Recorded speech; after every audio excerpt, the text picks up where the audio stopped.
cancel it here life before you go for that. Moves, sacrifices his life so you can get a bounty rune. Probably worth it. 70 times 5 plus experience. I guess technically not worth it. Mathematically not worth it. No, you're actually denying gold. It is worth it. It is totally worth it. A lucky find. This is a sad Phantom Assassin life. Power Treads, Wraith Bands, and Battle Fury en route. That is not good, man. But still, they're 1k in the lead. All in Tomato's clutches. Mostly in Tomato's clutches. That advantage. Carry us, Tomato. Carry us to victory on your visage. As long as he kind of gives the Terrorblade a wide berth, avoids the focus fire. Tomato's a pretty decent shot at doing that. Dire's middle tower is Solar under Crest attack. on the Shine. Is it still called Shine? It is. Shine applied to Terrorblade kind of destroys him. Shine is a 0, comes out instantly. Man. Visage officially Fox. Most OP character confirmed.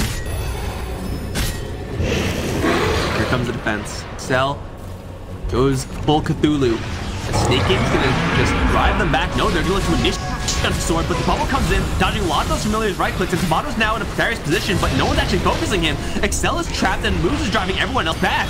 Where's this Terrorblade? He's still kind of arriving, but they've just caught so many heroes in cages. Moo's gonna valiantly give up his life so that he can get the shackle off. That's an instant 4 kill for Infamous, including the tower, including an additional tower, most likely. I thought Terrorblade was coming in from behind. I just assumed that that was happening, but sniping sword immediately. This Pugna, I doubt, has any real durability. I mean, some stats, a little bit, but all of a sudden, it's 17 minutes in and there's racks. This is one of those times where I just like can't help but think we're on a 5-minute delay.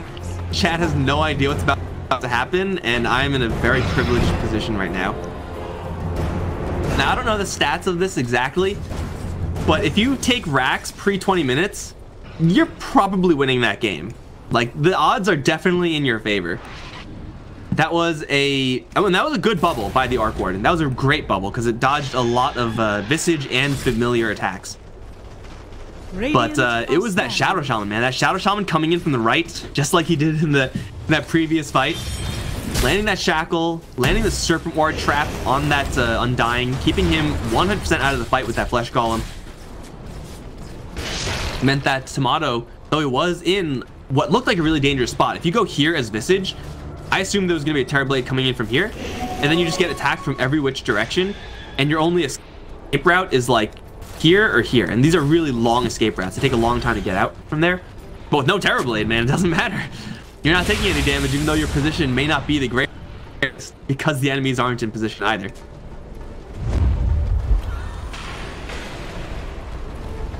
That smoke was spotted, by the way. Still gonna get Infamous a pretty big push on the map. I think they know. I think they know something's there, guys. Pretty sure they know. EA has a Battle Fury now. Still net worth-wise, EE is hurting. Still net worth-wise doesn't seem like it really matters because Moose is picking up all the slack. I mean, he's got no gold, right? The Shadow Shaman is poor as hell. But I would argue his contribution easily equal to both the Undying and Oracles put together, like easily. Dire's bottom shrine has fallen. At least so far.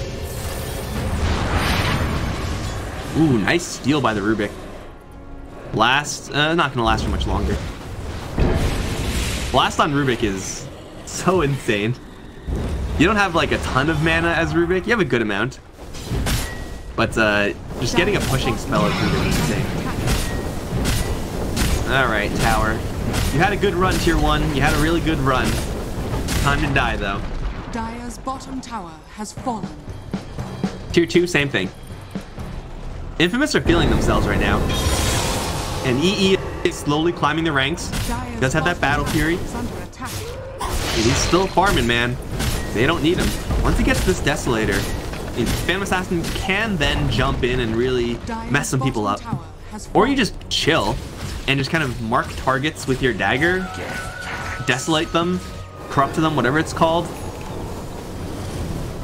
If you just apply that whatever it's called effect, minus armor effect from Desolator, onto the Visage target, man, they're gonna get messed up. We're looking at a lot of minus armor soon as AC completed.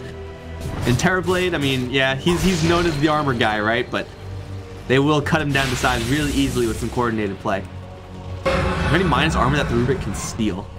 Not really.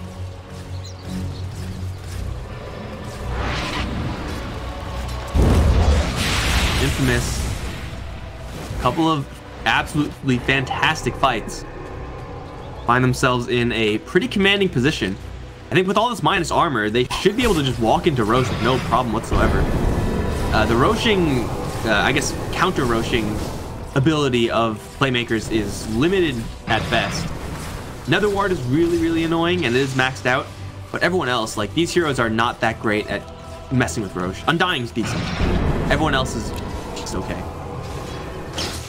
If they wanted to, I think that looks like a pretty free roll. Probably once they either get a pick off or a Desolator, or both.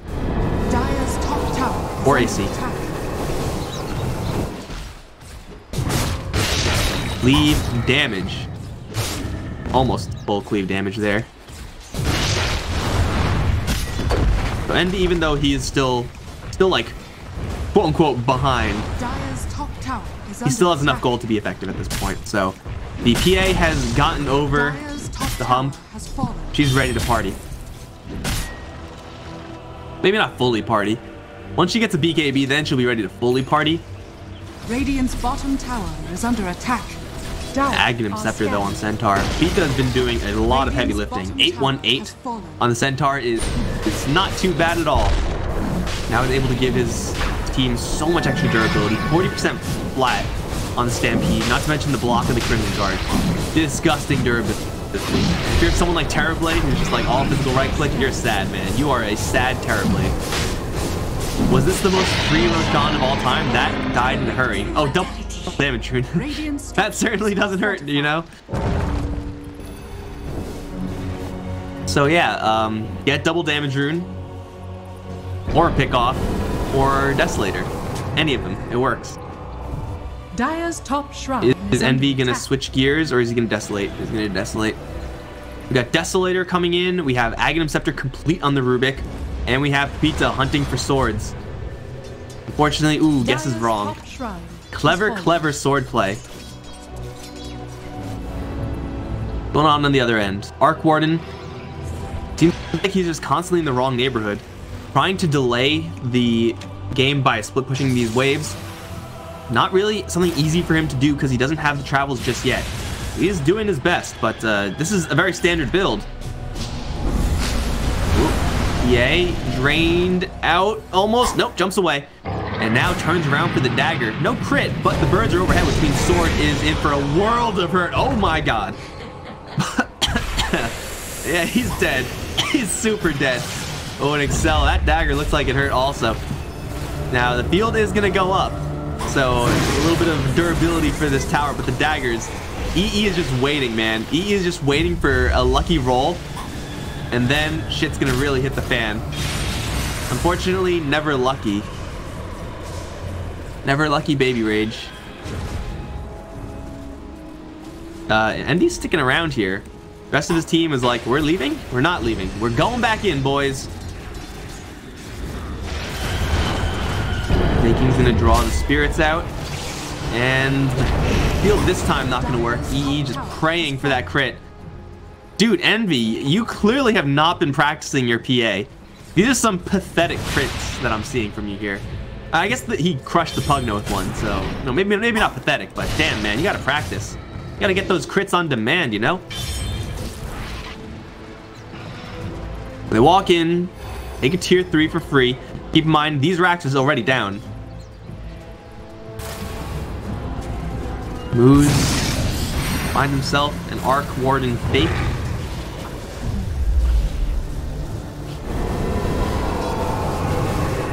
AC is complete at this point. AC is complete, Desolator is complete.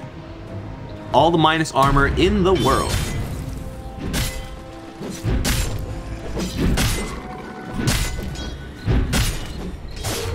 Runes. Runes. Get the runes. 90 per. Oh boy. That's a lot of gold. That's also a lot of gold. Nothing more satisfying in this game than insta-killing a creep wave with any ability. Change my mind. That is peak satisfaction. Like a double wave is coming towards you and you're a Magnus with Battle Fury. I don't know why you would have Battle Fury as Magnus, but you just do. You just kill it in like 2 hits. Nothing is better, man. Nothing's better in the world. I do still have this Aegis on Envy for a little while. EKB is not too far away.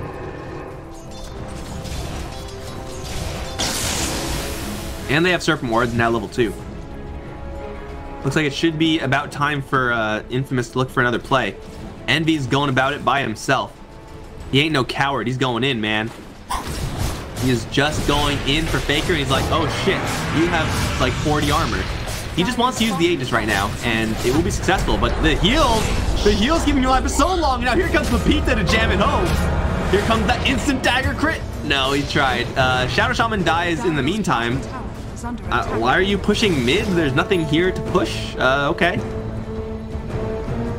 The Aegis was being reclaimed soon anyway. It was very unlikely that they were going to use it. But Envy makes the I'm going to use the Aegis play and gets pretty well rewarded. I would say killing off a Terrorblade is not bad at all. Well, you can see how little damage he actually did. It was mostly that Purifying Flames, which I think the Oracle messed up there. He somehow didn't purge off the Purifying Flames heal effect. That probably shouldn't have happened like that. Dire are scanning. The BK is now up on the Phantom Assassin, and the jaws of death are slowly closing in here on Playmakers. Their travels, they need travels. Okay, they do have travels on the Arc Warden, so this is going to be happening for the rest of the game. Problem is that you're already 1 rack behind, so the pressure is all on you to really just shove out these waves.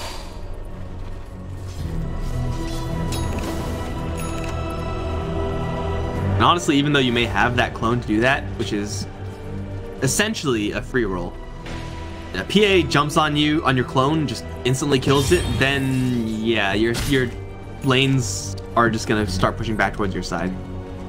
Like, Infamous have really good answers to that type of play.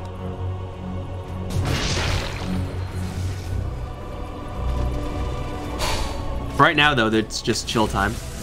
Everyone get some water and be back in 2 minutes, because that's when the next thing is probably gonna happen. I say that, though.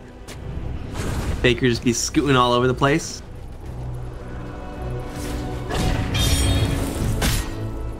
Man, I don't think anyone on Aghanim Scepter is really far away. Worth waiting for sure if you're close, but they're not. And he's getting a Basher, which is not that far away either, so... You know, they have some items coming up, but the longer you wait here for Infamous, the riskier it gets. It's not like Arc Warden and Terrorblade are suddenly going to overpower your hugely farmed PA and Visage at this point, but, you know, it gives them options. You place more risk on the game than you really have to. You never know. Maybe you make a really bad play, and the many disables of the Playmaker side end up catching you off guard. You know, all of those disables that they have, all one of them that they got. Seriously, that's the only one. Looks like it is. Ooh. I don't think this is... Oh, no, it's not good. It's not good. If you're able to put it on the Visage, like, getting that additional attack speed is kind of cool. But he's not really a high-range hero, so it's not really useful.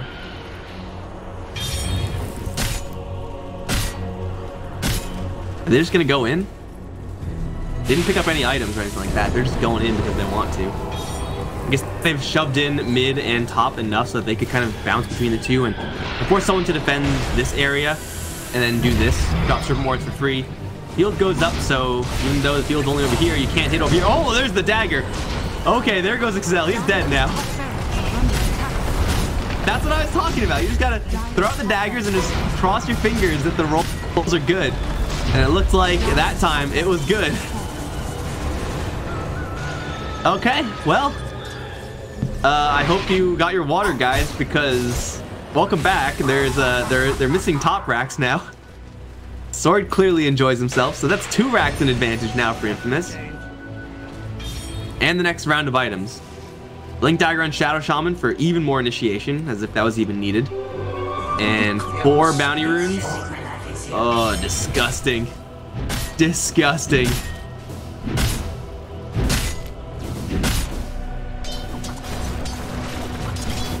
I don't know, man.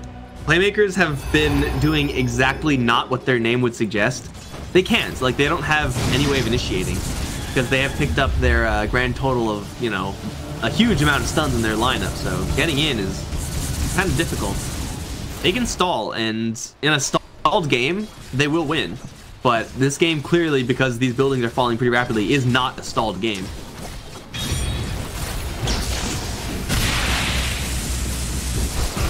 Looking back once again at the draft, Oracle was the first pick here. Oracle was the first pick. I don't think he did anything spectacular through any of the stages, any stage of this game to really say, yeah, this was great. So I'm kind of medium on the hero.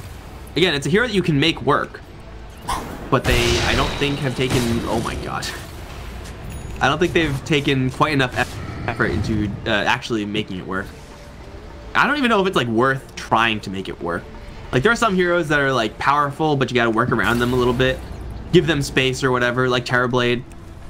Let's say an Anti-Mage. Like, Anti-Mage is good, but you have to make him work. You got to build around him. You got to play him. Here comes Pizza charging his way out. Under attack. I think the projectile is coming towards him, right? No, it's not. Okay, he's fine. He's just gonna teleport out. But Anti-Mage is like, it's worth it to try to make it work, because he'll just win the game for you. Oracle will not do that. By the way, Roshan's dead now. Roshan is super dead. That is a lot of minus armor, guys. That is a lot of minus armor. So now there's an Aegis Cheese in the clutches of Infamous. And Playmakers have picked up a Manta style on Terrorblade since we last looked. And I think that's it.